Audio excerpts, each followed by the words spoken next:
Legal and law friend, मैं advocate Durga मेहरबानी। आज हम बालकों से संबंधित अपराध के बारे में बात करने वाले हैं, जिसमें जो छोटे से बालक होते हैं जिन्हें कि उनके साथ किसी प्रकार की अप्रिय घटना घटित होती है, तो वह अपने माता पिता को, टीचर्स को या किसी को भी बता नहीं पाते हैं, क्योंकि उन्हें खुद ये जानकारी नहीं है कि गुड टच और बैड टच किसे कहा जाता है। इसकी जानकारी बच्चों के साथ जो है माता पिता साझा नहीं करते हैं या उन्हें उनके बड़े बुजुर्ग भी इस बारे में नहीं बताते हैं। तो जब कभी उनके साथ इस तरह की कोई घटना घटित होती है तो वो उन्हें अपने शब्दों में बयान नहीं कर पाते हैं, जिसकी वजह से उनको मानसिक और शारीरिक प्रताड़ना होती रहती है और जिससे वह सहमे से रहते हैं। खेलने कूदने का उनका मन नहीं करता है, बाहर नहीं जाते हैं। तो इसलिए उनके साथ जो ये घटना होती है, इसलिए हमें बच्चों को ये बताना बहुत आवश्यक होता है कि गुड टच और बैड टच क्या होता है। किसी भी बालक के साथ यह अप्रिय घटना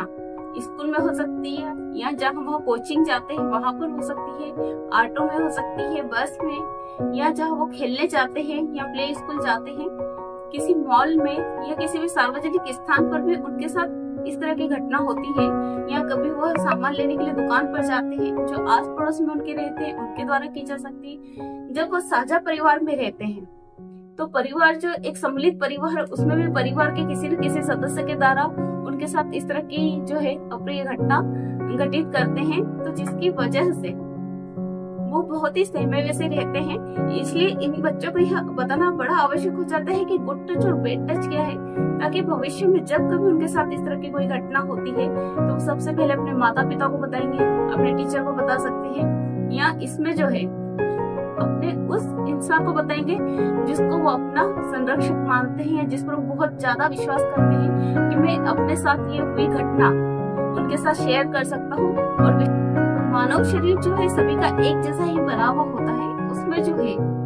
विशेष अंग होते हैं जिन्हें हम प्राइवेट पार्ट कहते हैं। तो वो प्राइवेट पार्ट 3 ऐसे हैं जिन्हें टच अगर कोई करता है तो उसे हम बैड टच की कैटेगरी में लेते हैं। जैसे कि कोई आपके लिप्स पर जो है या होठों पर अगर कोई किस करता है, या आपका जो सीना है उस पर आगे वो हाथ लगाता है, या आपके दोनों पैरों के बीच में जो स्थान है उस अंग को यदि कोई टच करता है तो यह बैड टच की कैटेगरी में आता है।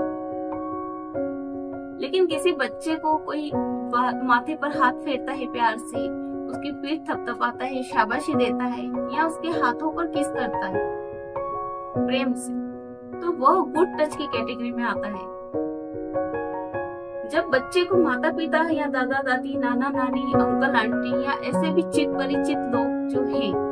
प्यार से गले लगाते हैं, जिसमें बालक अपने आप को असहज महसूस नहीं करता है, तो वह गुड टच होता है। लेकिन वहीं पर उस बच्चे को अगर जबरदस्ती कोई गले लगाता है, उसके गालों को खींचता है, उसको जबरदस्ती किस करता है, या उसको अपनी गोदी में जबरदस्ती पकड़ के बिठाता है, या ऐसे अंगों को छूने का प्रयास करता है जो कि उसके प्राइवेट पार्ट हैं, तो वह बैड टच की कैटेगरी में आते हैं। किसी भी बच्चे को जो है माता पिता के अलावा डॉक्टर और नर्स उसके किसी भी अंग को हाथ लगा सकते हैं, लेकिन तब जबकि माता पिता उनके साथ होंगे तभी डॉक्टर या नर्स उस अंग को टच करेंगे, वो भी उसके फिजिकल जो है कंडीशन उसके हिसाब से, अन्यथा नहीं। तो बच्चों में यह चीज अति आवश्यक होती है उनको बताना कि आपको कोई भी व्यक्ति टच नहीं कर सकता है। बालिकाओं के साथ साथ यह घटना बालकों के साथ भी होती है।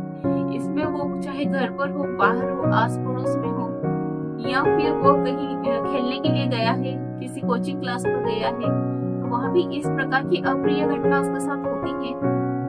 अभी एक मामला था जिसमें एक बालक जो है वो स्कूल जाता था, तो वहाँ का प्यून जो है उसके साथ अजीब हरकतें किया करता था, उसको हाथ पकड़ के रखता था, जबरदस्ती गले लगाता था, उसके प्राइवेट पार्ट्स को टच करता था। तो ये जो बातें हैं कि गुड टच क्या है, बैड टच क्या है, कोई भी बच्चा आपसे तभी शेयर कर सकता है जब उसे यह जानकारी उसके माता पिता के द्वारा या इस प्रकार से स्कूल में या उसके जानने वाले या कोचिंग क्लास पे सभी जगह जो है बालकों को इसका ज्ञान दिया जाना आवश्यक होता है। तो तो मैं एक चित्र के माध्यम से बता रही हूँ कि इसमें गुड टच और बैड टच, किस अंग को टच करना गुड टच है और किस अंग को टच करना बैड टच की कैटेगरी में आएगा।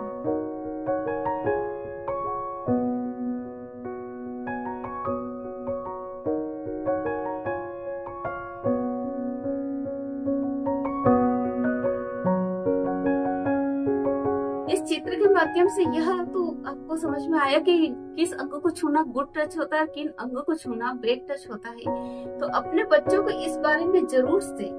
बताएं, ताकि बच्चा जो है जब भी वो किसी प्रकार से मुसीबत में होता है तो वो जो है तत्काल आपको यह बता सके कि उसके साथ क्या हो रहा है। और बच्चे को यह भी बताएं कि जब इस तरह की घटना होती है आपके साथ तो सबसे पहले एक तो बहुत जोर से चिल्लाना है, वो चाहे स्कूल में हो या सार्वजनिक स्थल पे। जितनी तेज आवाज से वो चिल्ला सकता है उतनी तेज आवाज से वो चिल्लाए। वहां से वो भागकर ऐसे स्थान पर जाए जहां वो सुरक्षित महसूस करता है, या ऐसे इंसान के पास जाए जिसको ये जाकर ये बता सकता है कि उसके साथ इस प्रकार का गलत व्यवहार किया गया है।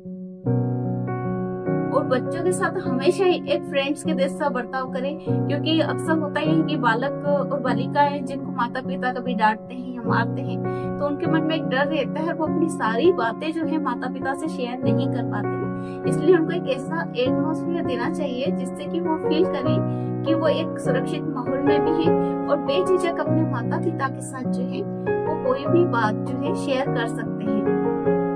ताकि कोई भी एक जो कदम उनके विरुद्ध उठाना है, जिन्होंने उसके साथ कुछ गलत किया है, तो तत्काल उनके विरुद्ध कोई कार्रवाई की जा सके। बच्चों को एक हेल्पलाइन नंबर भी होता है, चाइल्ड हेल्पलाइन नंबर है 1098। यह उनकी नोटबुक में हमेशा उन्हें नोट करके रखना चाहिए। यदि कोई परिस्थिति ऐसी बनती है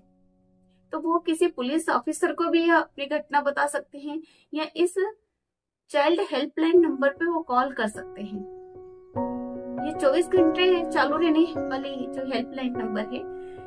मैंने इस वीडियो के माध्यम से जो गुड टच और बैड टच के बारे में बताया है, तो मुझे उम्मीद है कि आपको ये मेरा वीडियो पसंद आएगा और आप अपने बच्चों को इस बारे में विस्तृत जानकारी देंगे और उन्हें समझाएंगे कि गुड टच और बैड टच क्या है, ताकि कोई भी अप्रिय घटना उनके साथ घटित ना हो। धन्यवाद।